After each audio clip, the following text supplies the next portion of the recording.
All right, let's talk about the gray area between copywriting and content marketing. What's the difference? What a content marketer, what should they be in charge of? Should they be more on the copywriting side or more on the content side? And we're going to talk about those differences as we go along here. It's going to depend on the size and structure of your organization. Do you have, in a very, very large company, you're going to have specialists.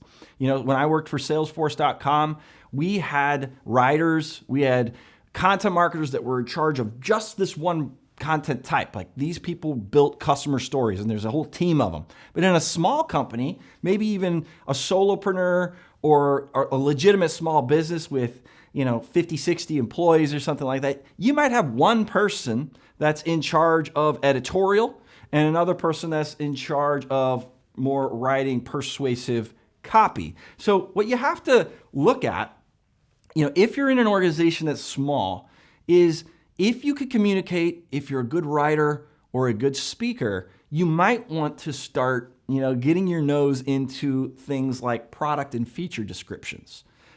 Does this lie in the content marketer's realm or is this in the copywriter's realm? Sales pages and sales letters, video or text. Should you be involved in writing scripts, sales pages and letters and things like that? Email copy. Do you write that? Is that the content marketer's realm? Is that the copywriter's realm? Pitch decks, like the decks that you're using to maybe sell on webinars and things like that. Should you be involved in telling those stories and building out that kind of content? Sales scripts that your sales team's using.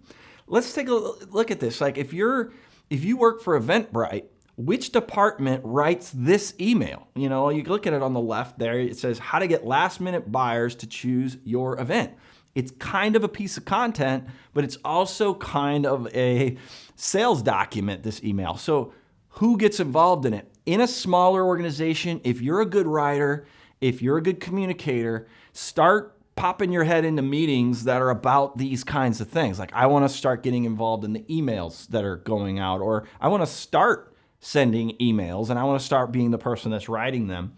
Okay, so the gray area is getting grayer. You've got copywriters that are doing more things on the content side, and you got content folks that are doing more things on the persuasive side that usually is the realm of copywriters. So if you're in a small organization, it's a good chance that if you're a good communicator, if you're a good writer, you're a good speaker, things like that, you might want to be getting involved in the copywriting side of the house as well. What about this kind of content? Who should own this in your company? Should it, this is Honest Company, and you can see, look at some of this copy. Is this more on their homepage? It says, honestly made without. And it says, we provide a relevant specific set of ingredients that we choose to leave out of each product. Honest Company is all about, sort of clean, natural products. And so all of this content, is this copywriting or is this content marketing? There's this gray area. And again, if you're a good communicator or a good writer, start to get involved in conversations like this, because this is really a gray area. Is this persuasive copy or is this content? What about this? Should you be involved in writing things like product descriptions? So take Snowboard Addiction here, snowboardaddiction.com. They sell training products to snowboarders. And look down here, it says, in snowboarding, the term practice makes perfect could not be more relevant. Whether you want to learn a 360 or a master or whatever. Is that content or is that a product description? You can see that there's more art to it than there used to be, than just saying like, this board is 3 feet by 1 foot and it's this and this and this. Like it's not just that clear anymore. There's definitely a gray area between writing product descriptions and writing content. Start getting involved in those conversations.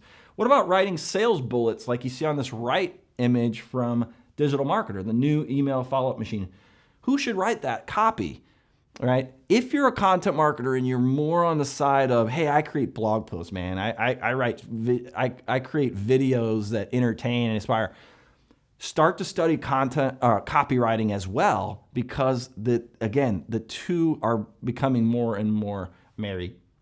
All right, let's talk about that content baton in the next video, where we're going to talk about indoctrination and onboarding, two things that only pro marketers and the best of the best worry about. We'll see you in the next video.